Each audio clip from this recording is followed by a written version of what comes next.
You're listening to Leaf Filter Radio, and the guru of gutter protection himself, Chris Coonahan, is here to take your most pressing leaf-related questions. Hey, everybody, Chris here. I understand we have Ron on the line. Ron, where are you calling from? Uh-oh. Ron, are you calling from a ladder? Well, I was. I wanted to ask Chris what I need to do to get my gutters ready to have leaf filter installed. Oh, Ron, you don't have to do anything. A Leaf Filter Trusted Pro will come out and clean out your gutters, realign and seal your gutters, and install Leaf Filter, America's #1 gutter protection system. So I didn't need to get on this ladder? Ron, Leaf Filter Trusted Pros are in your neighborhood and ready to help. Just visit leaffilter.com/day to schedule your free gutter inspection and get up to 30% off. Thank goodness.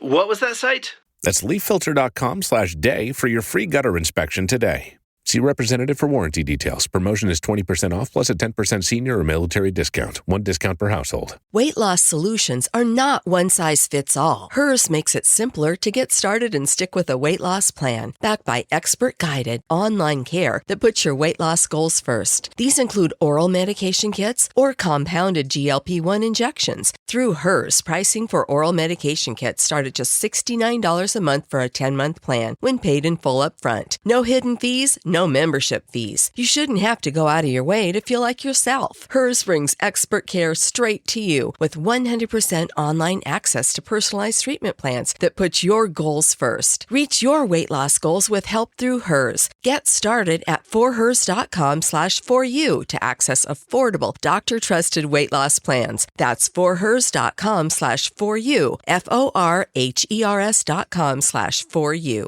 Paid for by Hims and Hers Health. Weight loss by Hers is not available everywhere. Compounded products are not FDA approved or verified for safety, effectiveness, or quality. Prescription required. Restrictions at forhers.com apply. Lowe's knows how to help make your home holiday ready for less. Get Select Style Selections vinyl flooring for just $1.99 per square foot and have it installed before the festivities begin. Our team can help you every step of the way. See a Lowe's Red Vest associate or visit lowes.com/holiday install to get started. Lowe's, we help, you save. Basic install only. Date restrictions apply. Subject to availability. Installed by independent contractors. See associate for details. Contiguous U.S. only. Okay, imagine this for a second. Your phone, it subtly suggests an answer to a question you were just about to ask. Or maybe it whips up a custom image from just a few words you type. Or, get this, it tells you what's in your pantry and, creates a recipe on the spot, all without you really doing much. Yeah, almost like it knows what you're thinking sometimes. Exactly. It's almost... Well, sentient feels like a strong word, but it's definitely anticipating things in a way that would have sounded like pure science fiction just a few years back. So welcome to the deep dive. Today we're really plunging into this idea, the sentient pocket, AI's on-device revolution in the mobile world of 2025. And this isn't just, shiny new features we're talking about. Yeah, my God. A really fundamental shift happening right inside the phone in your pocket. It's changing how you interact with technology and, honestly, how these huge tech companies are battling it out for your digital life. Our mission today, really, is to cut through all the noise, all the hype. We want to give you a shortcut to being properly informed about this whole on-device AI transformation. We've dug through the articles, the research, the notes, and we're going to pull out the most important bits, the surprising facts, so you walk away understanding not just what's happening, but, crucially, why it matters to you. Exactly. You should leave this with a much clearer picture of the new hardware that's actually driving all this. And the big strategic showdown happening, especially between players like Google and Apple. Right. Plus, how the user experience itself is being totally redefined. And importantly, the ethical stuff, the considerations that are shaping our digital future. This deep dive, it really reveals how powerful on-device AI is, shaking up the competition and making user trust, well, maybe the most valuable thing there is now. Okay, so to really get our heads around this massive shift, we kind of need to start at the bottom layer, right? The foundation, the hardware, what's actually changed inside our phones that's making all this on-device AI stuff possible, like right now in 2025. Well, you hit the nail on the head. This whole mobile AI revolution for 2025, it's fundamentally built on a hardware pivot. Chip designers, they're not just chasing, raw CPU speeds anymore or cramming more megapixels onto cameras. They've really aggressively reprioritized. The focus now is on accelerating AI workloads. That's what's making genuine, powerful, on-device intelligence a reality. It's the dawn of, what we're calling the TOPS race. TOPS race. Okay, what's TOPS? Right, good question. TOPS stands for tera operations per second. It's basically a measure of how many trillions of AI calculations a chip can perform every single second. Trillions, wow. Yeah, so the higher the TOPS number, the more intelligently, and more importantly, the more instantly your phone can process information without needing to constantly call back to the cloud. Got it. So more TOPS equals smarter, faster, on-device AI. And who's leading this race? Well, our ARM is a huge player here. They unveiled their Lumex compute subsystem, they call it CSS, back in September 2025. And this wasn't just like a small update. No, it was more like a complete re-architecting of mobile computing, specifically designed to put AI right at the very core. Okay, so what makes it so special? What's the breakthrough? A key part is something called the SME2-enabled ARM C1 CPU cluster. Now, that's a mouthful, but what it means is up to a 5 times performance boost for real-world AI tasks. 5 times? That's massive. Yeah, it really is. It means things that previously had to happen in the cloud, needing a constant internet connection, can now happen directly on your device. Think about 4.7 times lower latency for anything involving speech recognition or commands. Wow. Or 2.8 times faster audio generation. You could have, say, a smart yoga tutor app on your phone giving you instant, really precise feedback on your poses without absolutely killing your battery. That specific example showed a 2.4x boost in text-speech performance. Or for photos, neural camera denoising that's cleaning up noise in low light running at over 120 frames per second in 1080p video. Yeah, or 30 frames per second in 4K. All on a single processor core. That means crystal clear images even when it's really dark. Okay, that level of tech sounds amazing. But does it mean it's only going into the super expensive, top-of-the-line flagship phones? Or is this something we'll see more broadly? That's a really important question. And actually, ARM's strategy is tiered, which is, it's crucial for getting this tech out there widely. They have the C1 Ultra for the absolute flagships, yes. Right. But then there's the C1 Premium for sort of the sub-flagship devices, C1 Pro for phones focused on efficiency, and even a C1 Nano designed for wearables like smartwatches. Ah, okay. So it signals this really deliberate trickle-down effect. They're embedding AI capabilities across pretty much all price points. The goal is making these intelligent features accessible to, hopefully everyone eventually. And what about the people actually building the apps, the developers? Does this new ARM architecture make their lives easier or harder? That's another key aspect. What's really noteworthy is the deep integration of something called cloud-AI into all the major development frameworks, things like PyTorch, Executorch, Google Litter, Microsoft ONNX runtime. Okay. Basically, it means apps can automatically benefit from that SME2 acceleration I mentioned. It significantly lowers the barrier for developers. They can create really sophisticated AI experiences that are not only faster and more responsive, but also, importantly, inherently more private, because more of the processing is happening right there on your phone. Makes sense. Okay, moving on from ARM, let's talk Qualcomm, their Snapdragon 8 Elite chip. This one's getting a lot of buzz, particularly around this idea of agentic AI. What does that actually mean? Right. Agentic AI, it's a term Qualcomm is pushing. It basically describes AI assistants that can do more than just react to simple commands. They're designed to truly perceive the world around them, reason about it, and then, crucially, act on your behalf within your environment. Think proactive, multi-step tasks. Okay, so less reactive, more proactive. How does the chip enable that? Well, it's partly about raw power, sure. It uses an advanced 3-nanometer manufacturing process. These chips are getting incredibly tiny and efficient. It has custom Orion CPUs hitting speeds up to 4.32 gigahertz, which is like a 45% jump in CPU speed alone. Wow. But the really critical piece is its revised Hexagon NPU. That's their neural processing unit, the dedicated AI brain. It features what they call a fused AI accelerator, and it's specifically optimized for running large language models, LLMs, and also large action models, or LAMs. These are the complex AI models needed designed for that sophisticated multi-step reasoning that allows an agent to actually do things for you, not just answer questions. You mentioned perception as key for these agents. I heard there's something really different about how Qualcomm's chip handles the camera feed, something about direct access for the NPU. Tell me about that, because that sounds like a big deal, especially for things like Google's Project Astra. It is a huge deal. That direct connection between the NPU and the image sensor feed is honestly a total game changer.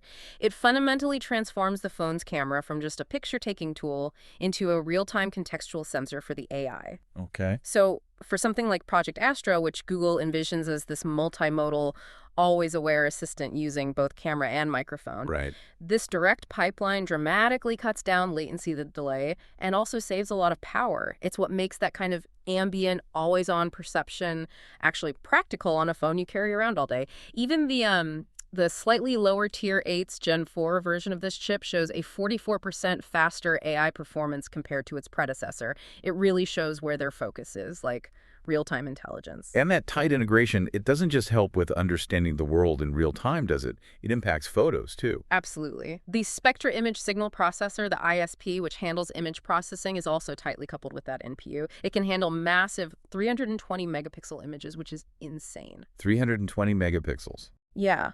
But beyond just resolution, this tight coupling enables things like real-time video enhancements as you're shooting, and this incredible ability to segment photos into, well, they say virtually unlimited layers. What does that mean, segmenting into layers? Imagine taking a portrait.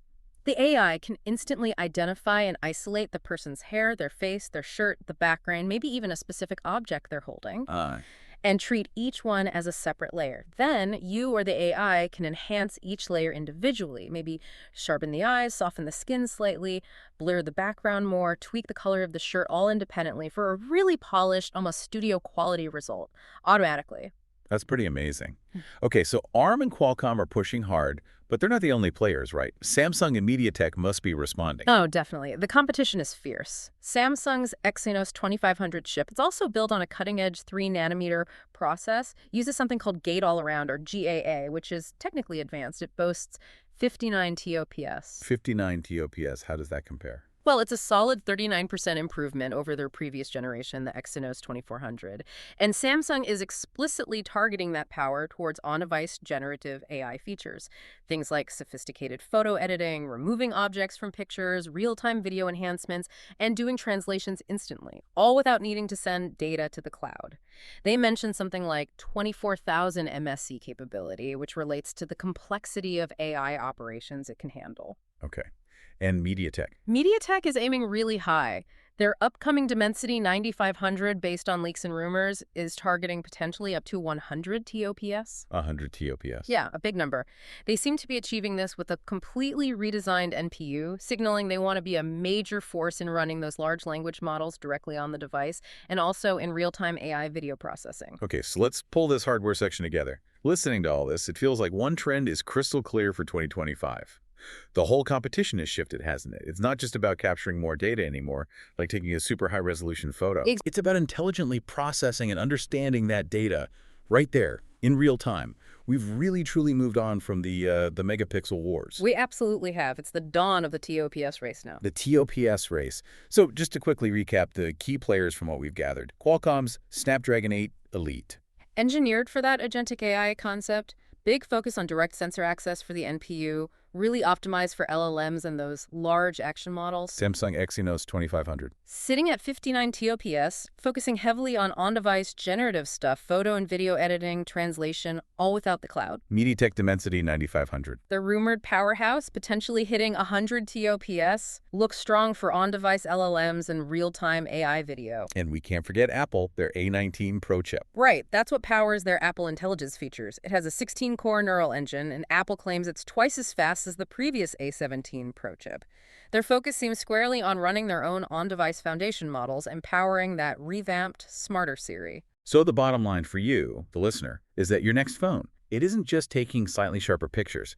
It's actually thinking more intelligently right there on the device itself, making your daily life smoother, more personal, more proactive. Yeah. And those raw NPU numbers, those TOPS figures, are what's driving it. Precisely. Okay, that hardware foundation is critical.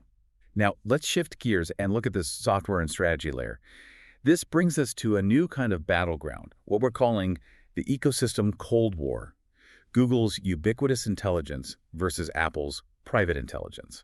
Because these incredible hardware advancements, they're really underpinning a huge strategic fight between Google and Apple, right? And they represent two fundamentally different philosophies for mobile AI. Absolutely. Two very distinct approaches. Let's start with Google. Their strategy, which they really laid out at their I/O conference in 2025, feels like a real gambit.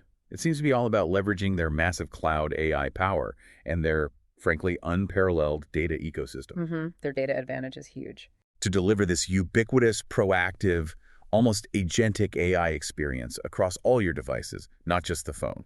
That's exactly their play. The vision relies heavily on extremely powerful cloud models, like their Gemini 2.5 Pro, for the really deep reasoning tasks. Think about that example they showed, converting a simple hand-drawn sketch into a working app prototype. That needs serious cloud compute. Right. Meanwhile, they use Gemini Nano, a smaller model, to handle the efficient, quick tasks directly on the device. But the star of their show, really, is Project Astra. Astra. Tell us more about that. It sounds ambitious. It is. It's positioned as the ultimate expression of their vision. A multimodal AI assistant, meaning it understands text, voice, and crucially, vision via the camera that also has memory, allowing it to recall past interactions and context. It uses the phone's camera and microphone to perceive the world in real time. So, like that scenario you mentioned earlier. Exactly. Point your phone at your pantry. Astra identifies the ingredients. You ask for a recipe using them. It finds one, notices you're missing something, adds it to your shopping list, and could even potentially order it for delivery all through a natural conversation with this OS-level AI agent. That's incredibly powerful. But it sounds like it relies heavily on the cloud for that deep understanding and action planning, right? Yeah. Doesn't that raise potential issues, maybe latency or even privacy concerns compared to keeping everything on the device? That's the crucial trade-off, and it really highlights the core difference between Google and Apple's philosophies. For Google, the sheer utility, the power, the ubiquity of having this cloud-augmented AI that draws from their vast data ecosystem that seems to outweigh the potential concerns, at least in their strategic bet. This approach could also lead to a big shift for developers, maybe towards an API-first model, where the AI itself becomes the primary way users interact with services, changing how value is delivered. And you see this vision reflected in Android 16 codenamed Baklava features like on-device scam call detection, yes, but also real-time lock screen updates powered by cloud context, generative stickers and Gboard, enhanced Google Photos editing. It's a blend. And didn't you mention Google Search's AI mode using personal context? Well, that sounds like it leans heavily on user data from other services. Absolutely. It explicitly leverages data from things like your Gmail, calendar, maybe even Maps to provide hyper-relevant search results. It showcases Google's unique advantage, integrating data across its massive suite of services to understand your personal context deeply. Privacy advocates definitely raise eyebrows, but Google argues it delivers unparalleled relevance. Okay, so that's Google's play. Powerful, ubiquitous, cloud-connected intelligence. Now let's look at Apple. They seem to be building, well, you called it a fortress earlier. Their counter-strategy, unveiled at WWDC 2025, is Apple Intelligence. And it feels like it's built entirely on this privacy moat concept, right? Precisely. Apple's messaging is crystal clear. This is AI you don't have to trust because the heavy lifting, the core processing happens locally right on your device. It's a very deliberate privacy mode. So what's the core of Apple Intelligence then? How does it work? The heart of it is an on-device foundation model. This powers a completely revamped Siri, making it much more context-aware and capable. It also handles features like summarizing text, improving your writing, and understanding visual information in photos and on-screen. But what if a request is too complex for the on-device chip? Does it just fail? No, that's where they introduce something called private cloud compute. It's designed as a secure, stateless extension. If a query needs more power, it can be sent to servers running on Apple Silicon. But critically, Apple insists the data isn't stored, isn't used for training, and isn't associated with your identity.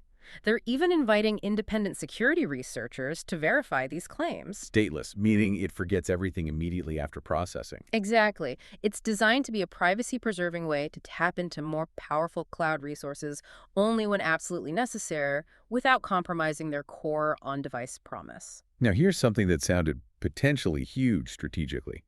Apple giving developers direct access to that on-device LLM through a new foundation models framework. Why is that such a big deal? What does it enable? This could be a masterstroke. By giving developers easy native access in Swift, their programming language, to the powerful on-device AI, Apple is offering a massive incentive, especially for industries with really strict data privacy and compliance rules. Think healthcare, finance, legal tech. Ah, right. Places where sending sensitive data to the cloud is often a non-starter. Exactly. Apple is basically positioning iOS as the secure platform for building high-stakes AI applications. You see this philosophy woven through all the new iOS 26 features.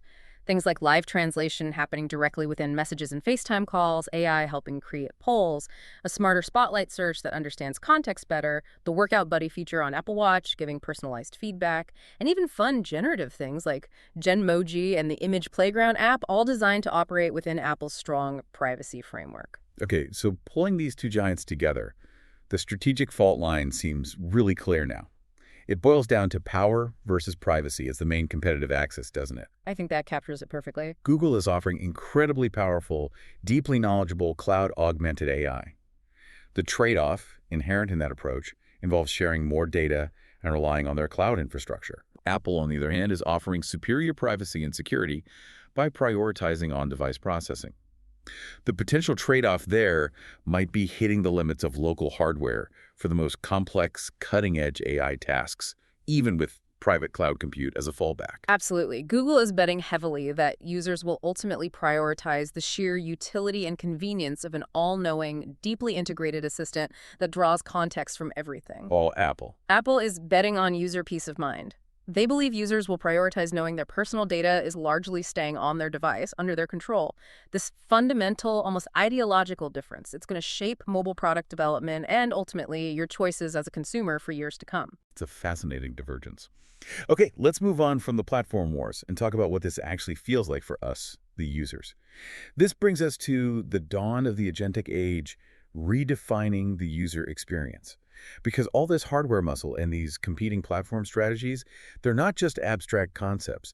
They're delivering genuinely intelligent, proactive, and deeply personalized experiences right on our phones. Yeah, the smartphone is really evolving. It's becoming less like a toolbox of static apps and more like a dynamic, context-aware companion. And a big part of that is this shift from reactive to proactive experiences.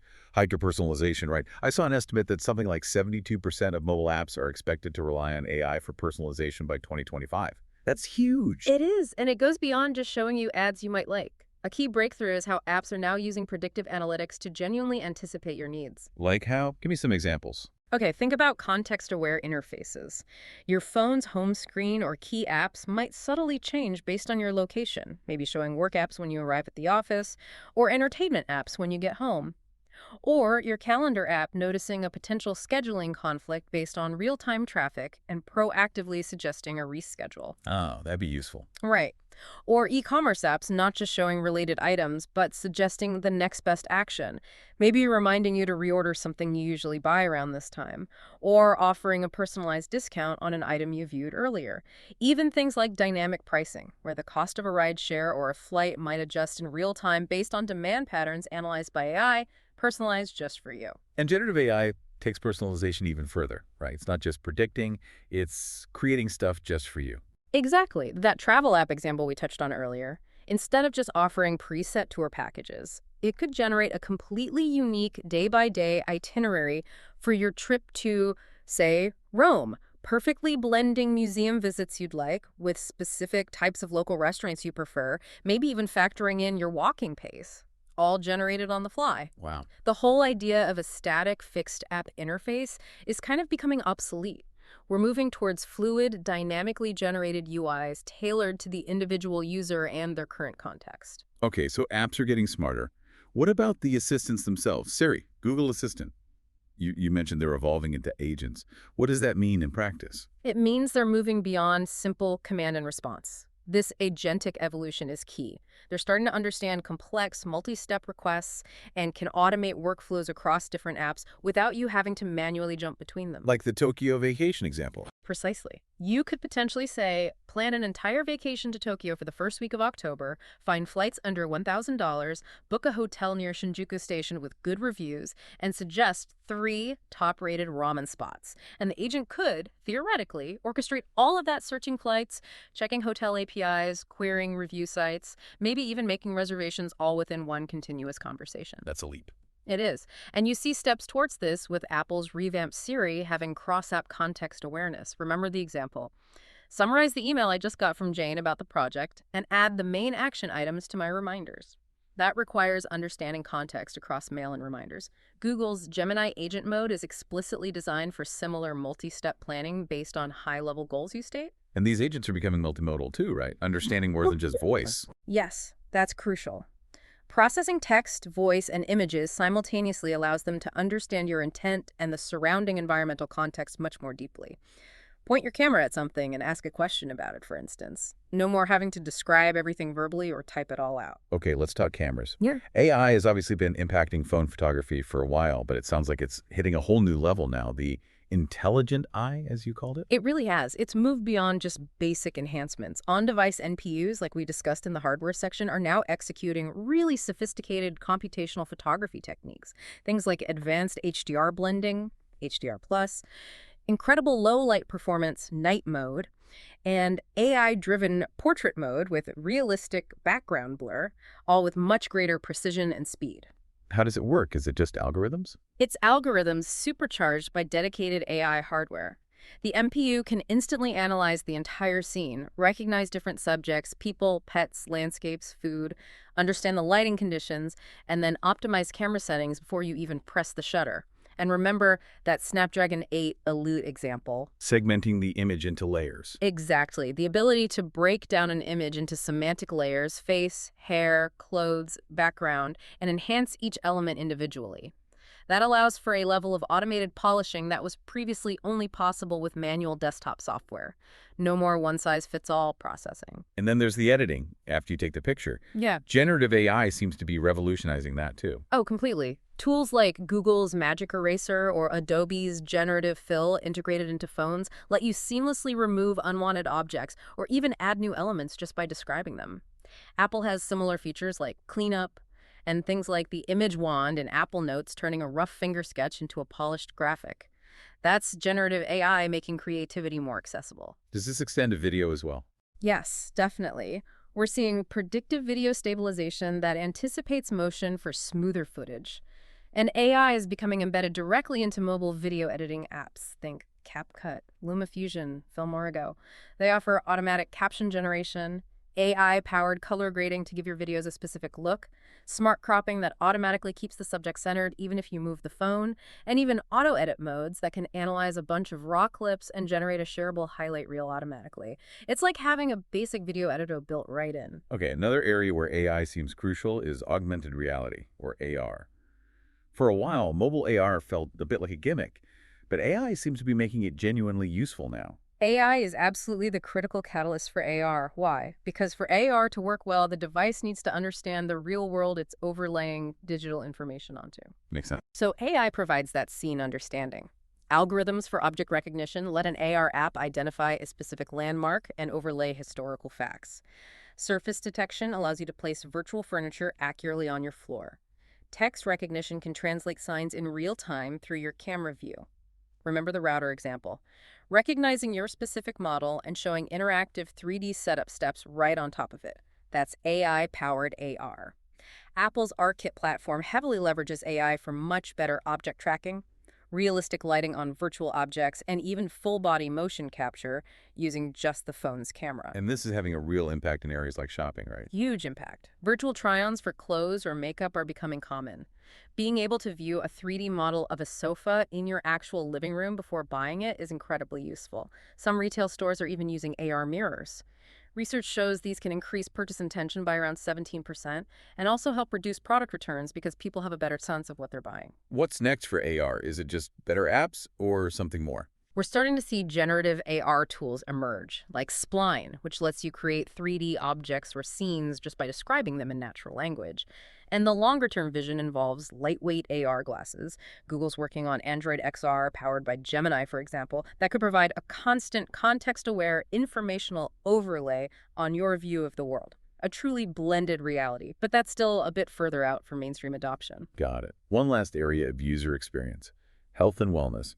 Wearables like smartwatches seem to be leading a big shift here, moving from just tracking steps to proactive health monitoring. powered by AI. Yes, this is a major paradigm shift. We're moving from healthcare being primarily reactive, treating problems after they occur, towards proactive wellness and prevention. And AI on wearables is key to that. How so? What's the AI doing? Well, first, you have increasingly advanced biosensors in smartwatches, and now even smart patches things, measuring ECG for heart rhythm, blood oxygen levels, skin temperature, potentially even continuous glucose for diabetics.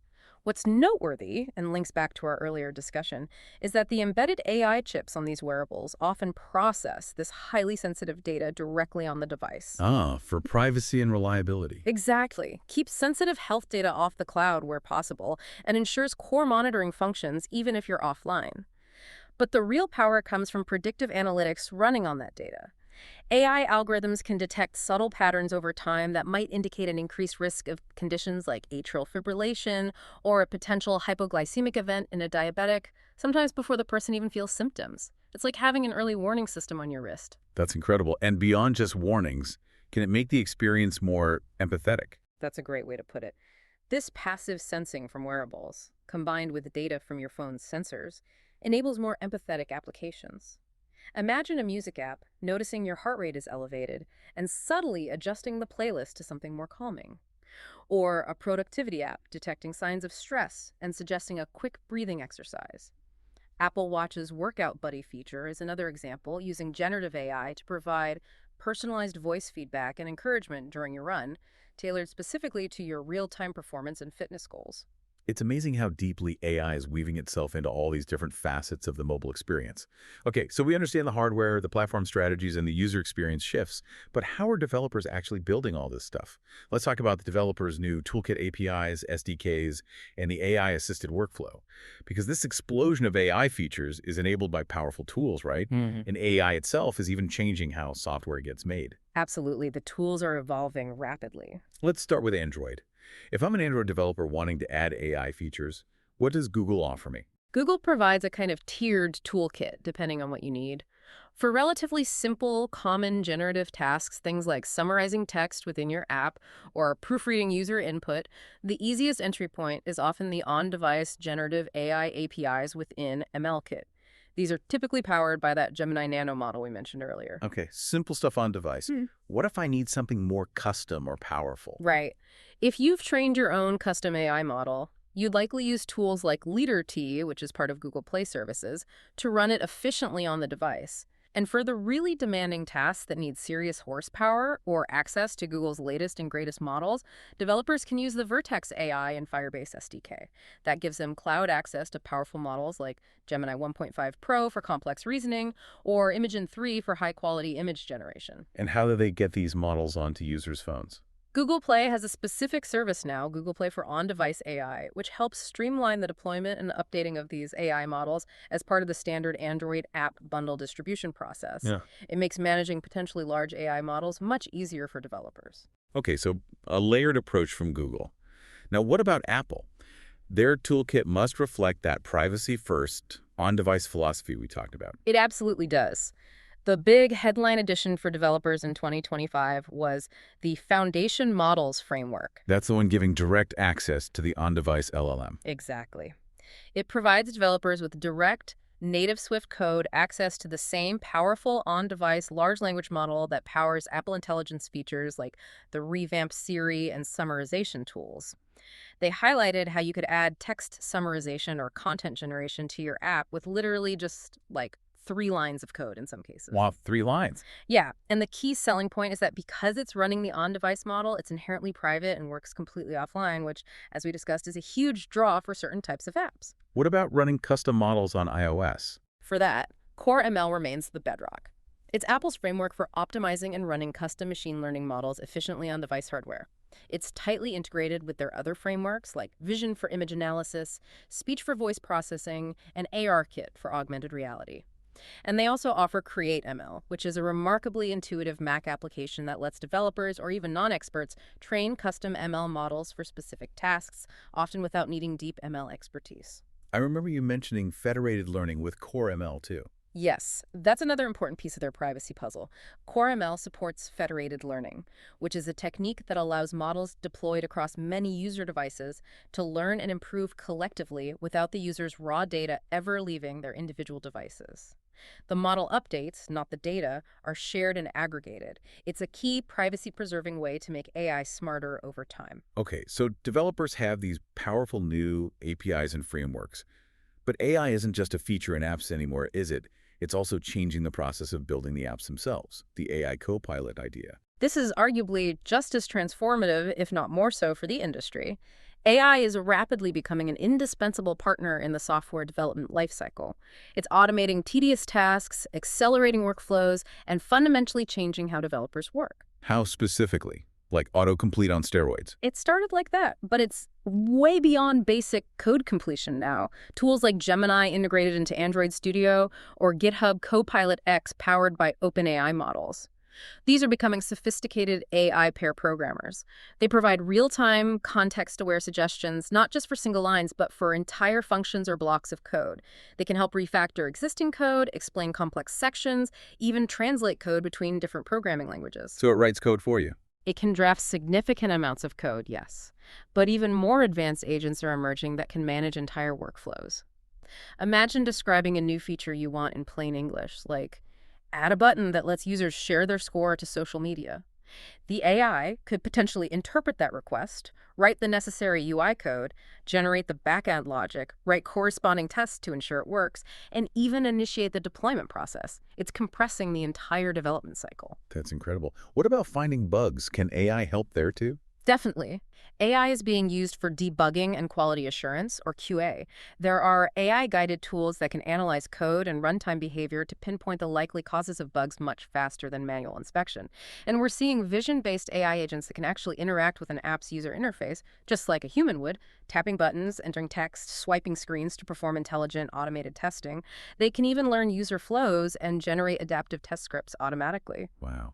So if AI is doing more of the coding and testing, what does that mean for the human developer's role? Are we all going to become prompt engineers? That's the million-dollar question. The archetype of the developer is shifting. While foundational coding skills remain important, yes, expertise in prompt engineering, crafting effective natural language instructions for AI models, is becoming crucial. So is the skill of being an AI orchestrator, knowing how to effectively combine different AI services and APIs to build complex applications. The focus shifts slightly from writing every line of low-level algorithm to expertly guiding and composing these powerful AI building blocks. And this probably ties into the rise of low-code and no-code platforms too. Absolutely. Platforms like Flutterflow or Microsoft Power Apps are increasingly using generative AI to allow people with little to no traditional coding experience to build functional applications simply by describing what they want in natural language or using visual drag-and-drop interfaces. It massively democratizes app creation. That democratization sounds great, but you mentioned something earlier about a potential performance gap. What did you mean by that? Well, while these AI tools and low-code platforms make it much easier to build generic apps quickly, there's likely going to be a growing gap between those quickly assembled apps and applications where developers have deeply optimized the AI models, fine-tuned the performance for specific hardware, and carefully crafted the user experience. That level of optimization and nuance delivered by skilled human developers leveraging AI tools will likely become a key differentiator for premium user experiences. Getting the last 10% of performance and polish might still require significant human expertise. That makes sense. The barrier to entry is lower, but the ceiling for quality is still high. Okay, we've covered a lot of ground hardware, platforms, UX, developer tools. Now let's tackle the really critical, sometimes thorny final section: navigating the new frontier challenges, ethics, and strategic imperatives for 2026 and beyond. Because as powerful as this mobile AI gets, its rapid spread brings some significant challenges, right? Making ethics and user trust absolutely vital. Paramount. They're not just nice to haves anymore, they're core business imperatives. One big issue is the black box problem. As AI on our phones starts making more consequential decisions, maybe suggesting medical actions based on wearable data or influencing financial eligibility through an app, if we don't understand why the AI made a certain decision, that undermines trust, doesn't it? And creates huge accountability gaps. Precisely. That lack of transparency is a major hurdle. And the response to that is the field of explainable AI, or XAI. The goal here is to build AI systems that can make their decision-making processes transparent and understandable to humans. So the AI can tell you why it suggested something. Ideally, yes, or at least provide insights into the key factors that influenced its output. An app that can explain its reasoning, even in simplified terms, immediately builds more trust. It's becoming not just a competitive advantage, but increasingly a compliance necessity, especially as regulations around AI transparency start to emerge globally. It's moving from black box to maybe glass box. Okay, explainability is key. What about the fuel for all this AI data? We touched on the privacy tension between Google and Apple strategies. Even with on-device processing, there are still challenges around things like informed consent for how data is used, right? Absolutely. Consent is complex, especially when data is collected passively by sensors. But beyond just privacy, a perhaps even more insidious issue is algorithmic bias. Bias. How does that creep in? Crucially, the vast datasets used to train these powerful AI models often reflect existing societal biases. If a dataset predominantly features images of people with lighter skin tones, a facial recognition model trained on it might perform poorly for people with darker skin.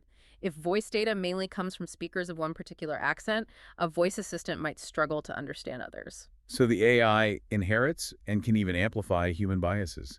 Exactly. This can lead to genuinely discriminatory outcomes in really sensitive areas, hiring tools, loan applications, even computational photography, making certain groups look consistently worse in photos. It means there needs to be a massive, concerted effort on careful dataset curation, rigorous auditing of models for bias before deployment, and an ongoing commitment to fairness throughout the AI lifecycle. This isn't just a moral imperative. Biased AI is often simply bad AI. It doesn't work well for everyone. It sounds like building responsible AI is becoming almost a brand attribute in itself.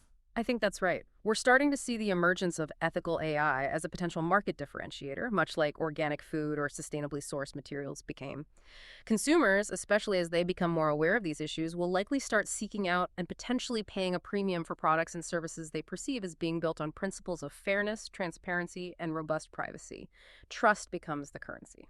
So given these challenges and opportunities, what are the key strategic recommendations for people involved in building this future, say for product leaders? Okay, for product leaders, number one, prioritize trust and safety from day one. Embed XAI principles and transparent UI design. Actively leverage privacy as a competitive differentiator. Don't just treat it as a compliance checkbox. And strategically prepare for that shift from individual apps towards integrated AI agents. Think about an API-first strategy for your services. What about developers on the ground? For developers, it's about continuous learning. Mastering prompt engineering, yes, but also understanding how to effectively orchestrate different AI models and APIs. Crucially, focus on optimizing models for specific hardware to deliver the best performance and efficiency. And embrace those AI-assisted coding tools. They're here to stay and will make you more productive. And marketers, how does this change their world? Marketing needs a rethink, too. The classic search engine optimization, SEO, needs to evolve into answer engine optimization, or AEO. How do you ensure your brand or product information is surfaced effectively by these conversational AI assistants? Marketers also need to explore AI-native channels for brand engagement, perhaps through custom AI agents or integrations. Looking ahead now, 2026 and beyond. The pace of AI development is just relentless. Where's this all heading? We talked about agentic AI. The trajectory seems clear. We're seeing these early, sometimes stumbling agents today, but they're rapidly evolving. By 2026, we'll likely see highly capable, perhaps more specialized AI agents becoming commonplace on mobile. And the logical endpoint of that evolution.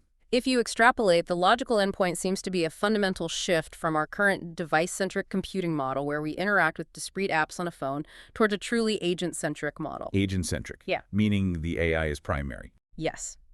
Your phone as a piece of hardware becomes less important than the single personalized ambient AI agent that resides on it and potentially across other devices. This agent perceives the world around you, understands your context deeply, and acts proactively on your behalf. The primary interface shifts away from tapping icons towards being predominantly conversational, voice, text, maybe even gestures and visual, and deeply proactive. It's arguably the most significant potential change in how humans interact with computers since the invention of the graphical user interface. GUI. That completely reframes the old open versus closed ecosystem debate, doesn't it? It's not just about whether you can customize your Android phone versus the streamlined experience of iOS anymore. Exactly. The debate for the AI era becomes much more fundamental. It's about who ultimately controls the intelligence that mediates your interactions with the digital and increasingly the physical world. Is it you with powerful AI running primarily on your device under your control? Or is it the corporation with the core intelligence residing in its cloud, operating based on its priorities and business models? This core question about data sovereignty, user autonomy, and the control of intelligence, that's what will define the next chapter of personal technology. Wow. Okay, so let's quickly recap where we've been today. We started with the hardware revolution, the silicon brains powering this shift, the end of the megapixel wars and the dawn of the TOPS race, driven by companies like ARM, Qualcomm, Samsung, MediaTek, and Apple. Then we explored the strategic ecosystem Cold War. Google's bet on ubiquitous cloud-augmented intelligence versus Apple's fortress of privacy-first on-device AI. The power versus privacy axis. Exactly. We saw how this is completely reshaping the user experience, ushering in the agentic age with hyper-personalization, proactive assistance, incredibly intelligent cameras, genuinely useful AR, and proactive health monitoring. Transforming daily interactions. We looked at the new toolkit available to developers, the APIs and SDKs enabling these features, and how AI itself is becoming a co-pilot in the development process. Changing how tech is built. And finally, we navigated the new frontier of challenges in ethics, the need for explainable AI, the persistent issues of privacy and bias, and the strategic imperatives for everyone involved. Trust and responsibility being key. So, this deep dive, it wasn't just about listing facts and figures. We really hope it's given you, our listener, the insights and the context to understand what's truly driving the mobile world you live in right now, and, maybe more importantly, a clearer sense of what's coming next down the road. Yeah, hopefully connecting the dots. And to leave you with something to think about, as our mobile devices become these increasingly intelligent agents, things that can perceive our world, reason about it, and act on our behalf, how much autonomy, how much control are we truly willing to hand over to them? And maybe even more profoundly, in a world where AI mediates so much of our reality, what will ownership truly mean for our digital lives in the future? Something to ponder, perhaps, next time your phone feels just a little bit too smart.